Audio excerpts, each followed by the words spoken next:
তো আমি হচ্ছে অর্ক দাস, বেঙ্গল ট্রাভেলারের যে ইউটিউব চ্যানেল আমার নামে রয়েছে। আচ্ছা, তো আমি আজকে একটা গুরুত্বপূর্ণ বিষয় নিয়ে আলোচনা করতে এসেছি। সেটা হচ্ছে গিয়ে লোকজন যেটা নিয়ে সমস্যায় ভোগে, যে একটা প্রপার ইন্ডিয়াতে 350 সিসির মধ্যে যে মোটরসাইকেলগুলো আছে, সেই মোটরসাইকেল কী করে একটা ভালো মতো চুজ করতে পারে সেটা নিয়ে।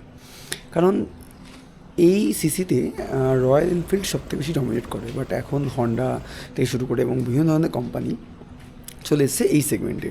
কারণ এখন সেই জিএসটি কাটের জন্য এখন এই সেগমেন্টটা অনেকে চলে এসছে। তো ব্যাপার হচ্ছে হন্ডা CB 350, যেটা সেটা খুব ভালো মানে মোটরসাইকেল, মানে হন্ডার যে সিরিজটা আছে সিবি, হাইনেস এবং আরএস, সেটা খুবই ভালো ধরনের একটা মোটরসাইকেল। কারণ হচ্ছে কি ওটার ডিফাইনমেন্ট ভালো, যে ক্লাচ যেটা খুবই স্মুথ এবং গিয়ার শিফটিং থেকে শুরু করে সব কিছুই ভালো, খুবই রিফাইন্ড একটা ইঞ্জিন, খুব ভালো। কিন্তু সমস্যা হচ্ছে প্রাইজিং সেটা 60 থেকে 70 হাজার টাকা প্রত্যেকটা সেগমেন্টে বেশি, সেটা রয়্যাল এনফিল্ডের থেকে। তো রয়্যাল এনফিল্ডে যেটা মেন সুবিধা সেটা হচ্ছে কি সার্ভিস সেন্টার। সমস্ত ইন্ডিয়ার মানে কোনায় কোনায় সার্ভিস সেন্টার রয়েছে, এবং এটা সার্ভিস যে চার্জ বা সার্ভিসের যে মানে যে খরচাটা হয় সেটা খুবই কম। কারণ 350 সিসি একটা বাইকের অনুপাতে সেই সার্ভিস চার্জটা খুবই কম। তো এইসব কস্ট কাটিংয়ের জন্য এনফিল্ডে অনেক কিছু ফিল আসে, যেটা হচ্ছে ভাইব্রেশান, ক্লাচ খুবই শক্ত। মানে ইভেন জে সিরিজ ইঞ্জিন আসার পর থেকেও অন্যান্য 350 সিসির যে গাড়িগুলো আছে সেগুলো আরও অনেক বেটার পারফর্ম করছে এবং আরও বেটার এই দিচ্ছে, যদি লং স্ট্রোক ইঞ্জিন বলা হয় সেগুলো নিয়ে বলছি। তো লং স্ট্রোক ইঞ্জিনের মধ্যে হন্ডা আছে এবং আরও অনেক ধরনের মানে কোম্পানি রয়েছে, এবং সেখানে এনফিল্ডও রয়েছে। তো এনফিল্ডে যেটা মেন দরকার সেটা হচ্ছে গিয়ে ভাইব্রেশন রিডিউস করা, এবং অনেক স্মুথনেস দরকার, এবং ক্লাচ অনেকটা নরম হওয়া দরকার, ঠিক আছে, এবং বেটার হ্যান্ডেলিং, বেটার স্টেবিলিটি সব কিছু নিয়ে। তো সেটা এনফিল্ড এখন প্রোভাইড করছে জে সিরিজ নিয়ে, বাট জে সিরিজে আসার পরেও অতটা সেই লেভেলে সেটা প্রোভাইড করতে পারছে না। আমি কিছু মডিফিকেশনের কথা বলতে চলছি। সেই মডিফিকেশনগুলো এখন মানে এনফিল্ডের গাড়ির জন্য আমি স্পেসিফিক্যালি বলছি, কারণ এই মডিফিকেশনগুলো করলে কোনো ধরনের ইঞ্জিন এবং টর্কের এবং কোনো ধরনের মানে ব্যাকলক ছাড়াই তোমাদের গাড়ি অনেক স্মুদার এবং অনেক বেটার এক্সপিরিয়েন্স দিতে পারে।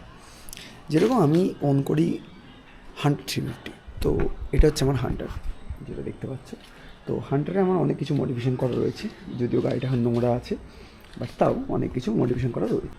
তো হান্টারে মেনলি যেটা মেন ব্যাপার সেটা হচ্ছে গিয়ে শর্ট হাইটের জন্য খুব ভালো একটা গাড়ি, কিন্তু এর গ্রাউন্ড ক্লিয়ারেন্সটা সেটা কিন্তু খুবই কম, সেটা সবাই জানে। এটা আমার 2024 মডেলের গাড়ি। তো এটা দেখতে পাচ্ছেন যে এটা আমি হান্টার 350-তে আমি একটা নতুন মানে অন্য হ্যান্ডেলবার লাগিয়েছি, সেটা হচ্ছে মিটিওর 350-ই আমি হ্যান্ডেলবারটা লাগিয়েছি। কারণটা হচ্ছে যারা নাকি মোটামুটি 5 ফুট 5 আর 5 ফুট 6 ইঞ্চি যাদের হাইট, তাদের জন্য এই হ্যান্ডেলবারটা কিন্তু খুবই ভালো। কারণটা হচ্ছে কারণ এই হ্যান্ডেলবার যেটা সেটা হচ্ছে প্রোভাইড করা হচ্ছে গিয়ে বেটার লং রাইডের জন্য বেটার পশ্চার, এবং যেটা হালকা অ্যাগ্রেসিভনেস যেটা সেটা কম আছে। হ্যাঁ, সেটা অন্য কথা, যেটা রোডস্টারের যেটা মেন ব্যাপার যে অ্যাগ্রেসিভভাবে চালানো, সেটা হয়তো হবে না, বাট এটা লং ট্যুরের জন্য বা একটু লং মানে মোটামুটি 400 থেকে 500 কিলোমিটারের জন্য এটা কিন্তু অনেকটা হেল্প করে। কারণ কোমর থেকে শুরু করে হাত এবং কাঁধের ব্যথাটা সেটা অনেকটাই কম হবে। মিটিওর 350-র সাথে আপনি দেখতে পাচ্ছেন এই ক্লাচ কেবল যেটা আছে, এটাও কিন্তু আমি কিন্তু ক্লাচ কেবলটা লাগিয়েছি। বিশেষ করে এই যে থ্রটল কেবল যেটা, সেটাও কিন্তু আমি মিটিওরে লাগিয়েছি। তো সেই কারণে আপনারা দেখতে পাচ্ছেন যে এই যে ক্লাচটা রয়েছে সেটা দেখুন যে কতটা স্মুথ। আচ্ছা, এবার এতটা স্মুথ কী করে হলো সেটাও একটা ব্যাপার, সেটাও আমরা বলতে চাচ্ছি। শুধু ক্লাচ কেবল চেঞ্জ করলেই হয় না। তো সেই ক্লাচ কেবলের সাথে আমি অনেক কিছু চেঞ্জ করেছিলাম। সেটা হচ্ছে কি আমার যে ইঞ্জিন সেটাতে কিন্তু স্লিপার ক্লাচ নেই। কারণটা হচ্ছে গিয়ে স্লিপার ক্লাচটা নেই, কারণ হচ্ছে গিয়ে আমার যে গাড়ি রয়েছে সেই গাড়িটা 2024-এ তৈরি, ওই সময় স্লিপার ক্লাচ আসেনি জে সিরিজ ইঞ্জিনে। তো আমি সেটা করেছি কি, তো আমি যেটা করি সেটা হচ্ছে আমার এখানে যে এনফিল্ডের শোরুমটা আছে বা সার্ভিস সেন্টারটা আছে সিকিমে, তো সেখানে গিয়ে আমি স্লিপার ক্লাচ অ্যাসেম্বলিটা লাগিয়ে নিয়েছি। পুরো অ্যাসেম্বলি চেঞ্জ করতে হবে, নট দ্য ক্লাচ প্লেট, পুরো অ্যাসেম্বলি চেঞ্জ করতে হবে এবং তার সাথে ইঞ্জিন অয়েলও চেঞ্জ করতে হবে, সেটা আমি করিয়ে নিয়েছি। তো সেই কারণে ক্লাচ অনেক স্মুথ এবং অনেক বেটার পিক আপ এবং অনেক বেটার বা গিয়ার শিফটিংও হয়েছে। তো এবার শুধু যে মানে ক্লাচ চেঞ্জ করার জন্য এবং সে কিছু করার জন্য হবে সেটা নয়, এর সাথে আমি চেঞ্জ করেছি সেটা হচ্ছে গিয়ে আমি ইঞ্জিন অয়েল। আচ্ছা, যেটা মেন সমস্যা, ইঞ্জিন অয়েল হচ্ছে গিয়ে যেটা মেন আমাদের রয়্যাল এনফিল্ডের সার্ভিস সেন্টার থেকে দিয়ে থাকে, সেটা হচ্ছে গিয়ে অনেকটা পুয়ার কোয়ালিটি। কারণটা হচ্ছে কি, এইটা একটা সেমি সিনথেটিক অয়েল দেওয়া থাকে, যেটা নাকি লিকুইড কানের থাকে, যেটা নাকি তোমার 15W50। তো এই যে ইঞ্জিন অয়েলটা, এটা ভালো, বাট নট দ্য লং রানের জন্য একদম ভালো না। এবং পিরিয়ডিক্যালি 1 বছরে এটা চেঞ্জ করে, যেটা নাকি রয়্যাল এনফিল্ডের সার্ভিস নিয়ে নিয়ে আসে। কিন্তু ব্যাপারটা হচ্ছে গিয়ে, আমি যেটা চাচ্ছি সেটা হচ্ছে গিয়ে আরও বেটার, মানে আরও বেটার স্মুথনেস এবং হাই স্পিডে ভাইব্রেশন যাতে না আসে, সেই কারণে। তো সেটার জন্য আমি কী করেছি, সেটার জন্য আমি মডিউল 300V, যেটার 15W50 যে গ্রেডটা ইঞ্জিন অয়েল আমার রয়্যাল এনফিল্ডের জন্য দরকার, সেই গ্রেডের ইঞ্জিন অয়েলটা ইউজ করি, যেটা নাকি ফুললি সিনথেটিক এবং খুবই ভালো পারফরমেন্স দেয়। 100-এ যে ভাইব্রেশনটা নর্মালি আসে, সেটা মোটামুটি 70 বা 75-এর উপরে গিয়ে ভাইব্রেশন আসে। বাট এই ইঞ্জিন অয়েলটা ইউজ করার পরে অ্যাবাভ 90 বা 95-এর পরে সেই ভাইব্রেশনটা পাবেন। সেকেন্ড হচ্ছে গিয়ে অনেক স্মুদার ফিল এবং পিক আপ অনেক বেড়ে যাবে। এই যেটা বললাম মডিউল 300V, ঠিক আছে, তো এই ইঞ্জিন অয়েলটা সেটা ক্লাসিক, হান্টার, মিটিওর বা যে কটা 350cc ইঞ্জিন রয়েছে এনফিল্ডে, সেটার জন্য কিন্তু অ্যাপ্লিকেবেল। এবং এই যে হ্যান্ডেল বার আর ক্লাচ কেবলটা, সেটা হান্টারের জন্য বললাম, যেটা হান্টারের জন্য স্পেসিফিক্যালি আমি বললাম যে এটার জন্য বেটার হবে। অন্যান্য গাড়ির জন্য অতটা বেটার অবশ্যই নয়, কিন্তু হান্টারের জন্য এটা দরকার, কারণ হান্টারে যারা নাকি লং রাইড করতে চান তাদের জন্য এটা একটা বেটার অপশান। যে মিটারের হ্যান্ডেল বার এবং মিটারের ক্লাচ কেবল এবং মিটারের থ্রটল কেবল যদি লাগিয়ে দিন, এবং তার সাথে যে মডিফিকেশনগুলো আমি বললাম, তাতে আপনার কিন্তু ইঞ্জিন স্মুথ, গিয়ার স্মুথ, এবং মেইন যেটা প্রবলেম, যে 350cc যে ইঞ্জিনগুলো রয়েছে সেগুলো ওভার হিটিং ইস্যু আছে, কারণ সেমি সিনথেটিক অয়েল এবং লং স্ট্রোক ইঞ্জিন, সেখানে হিটিং প্রবলেম আসবেই। আরেকটা আমি বোনাস টিপ দিচ্ছি, সেটা হচ্ছে কি, আপনারা এই ইঞ্জিন অয়েলটা তখন ইউজ করবেন যখন নাকি আপনাদের, ধরে নিন আপনাদের 1 বছর পর রয়্যাল এনফিল্ডের ইঞ্জিন অয়েলটা চেঞ্জ হয়।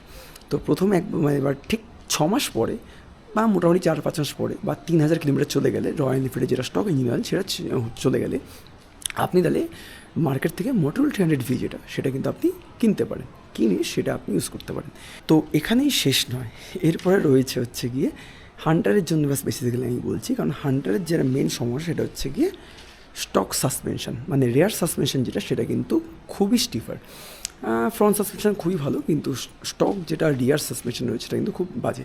যদিও 2025-এর মডেল বা 26-এর মডেলগুলোতে বেটার ইমপ্রুভমেন্ট করেছে, বাট সেরকম ধরনের নয়, সেরকম ধরনের খুব বেটার ইমপ্রুভমেন্ট নয়। তো আমি আপনাদের সাজেস্ট করতে পারি, ক্লাসিকের যে 2021-এর মডেল রয়েছে, সেটা একটা দেখে নিই, যে নাইট্রক সাসপেনশন, ঠিক আছে, এটা আপনার এন্ডুরেন্সের অ্যাকচুয়ালি নাইট্রক সাসপেনশন। তো আপনি এন্ডুরেন্সেরও কিনতে পারেন, এবং যেখানে থেকে শুরু করে আপনি কিন্তু ক্লাসিক 350 যেটা সাসপেনশন রয়েছে, সেটাও কিন্তু আপনি লাগাতে পারেন, যেটা আপনি দেখতে পাচ্ছেন।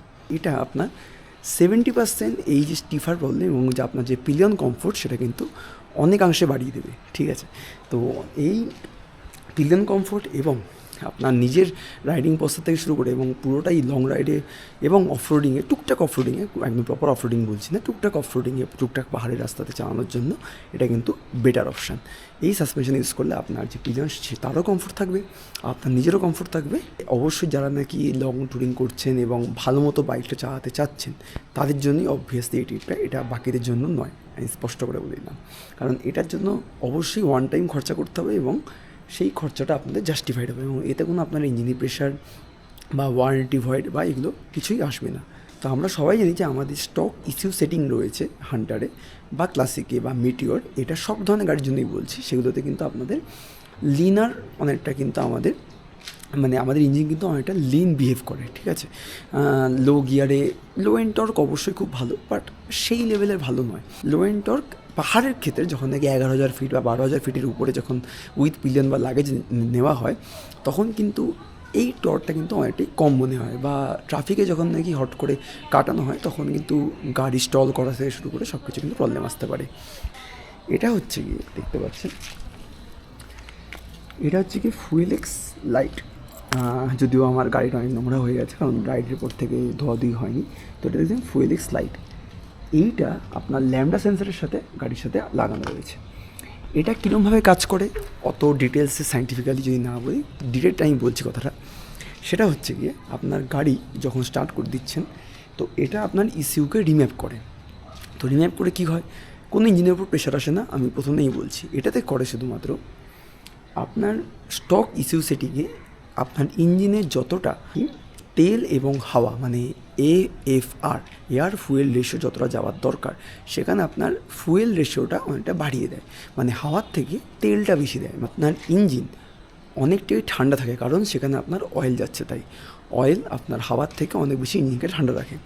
তো এক নম্বর হচ্ছে সেটা, এবং তার সাথে আপনার যে নর্মাল যে riding experience, low and torque এবং ট্রাফিকে কাটানো, এগুলো কিন্তু আপনার অনেক বেটার হয়ে যায়। কারণ আপনার তখন ইঞ্জিন অয়েল ইঞ্জিন অয়েল থেকে শুরু করে এই যে আপনার ক্লাচ অ্যাসেম্বলি থেকে শুরু করে সব কিছু যে সেটিংগুলো রয়েছে, তার সাথে আপনি যদি এটা ইউজ করে থাকেন যে ফুয়েল এক্স লাইট, যেটা প্রো ভার্সান আমি বলছি না, কারণ প্রো ভার্সানের জন্য অনেক কিছু আপনাদের জানতে হবে এবং অনেক আফটার মার্কেট আপনাদের মডিফিকেশন দরকার।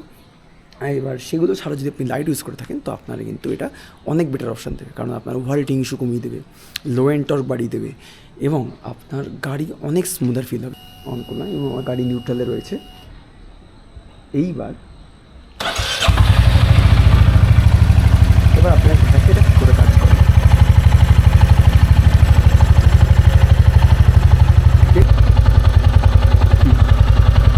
এবার আপনি দেখতে পাচ্ছেন যে আমার গাড়িতে এখন এটা সবুজ চলে গেছে, মানে আমার গাড়ির ইসিউ ডিএফ কিন্তু কন্ট্রোল হয়ে গেছে এবং আমার ইসিউ ডিএফ কিন্তু স্টার্ট হয়ে গেছে। আপনার মোটামুটি 100 কিলোমিটার পার আওয়ার অবধি আপনার কোনো ফিলই হবে না যে আপনার কোনো ধরনের ভাইব্রেশন সেরকম ধরনের আছে। আর আপনার মোটামুটি আগে যেটা হান্টারের নর্মাল সেটিংয়ে 90-100 অবধি গিয়ে তারপরে স্ট্রাগল হতো, সেটা কিন্তু এই গাড়িতে হয় না। এই গাড়িতে মোটামুটি 110 থেকে অবধি আপনার কোনো স্ট্রাগল ফিল হবে না, কিন্তু 110-এর উপরে যদি নিতে চান তাহলে কিন্তু আমার স্ট্রাগল ফিল হবে। এবং আপনি এই গাড়িতে 100 থেকে 110-এ আপনি কিন্তু প্রপারলি ক্রুজ করতে পারেন হাইওয়েতে। তো লাস্ট এবং ফাইনাল যে মডিফিকেশান সেটা হয়েছে আমাদের টায়ার। তো টায়ারটা আপনি দেখতে পাচ্ছেন যে টায়ারটা লাগানো সেটা কিন্তু আপনার অ্যাপেলো ট্র্যাম্পলার এক্সার, যেটা নাকি আপনার 70% অন রোড এবং 30% অফ রোডের টায়ার। কারণ ইন্ডিয়াতে যে রোড কন্ডিশন, স্পেস টেকনোলজির রোড, তো সেই রোডে চালানোর জন্য এই ধরনের টায়ার অনেক বেটার অপশান দেয়।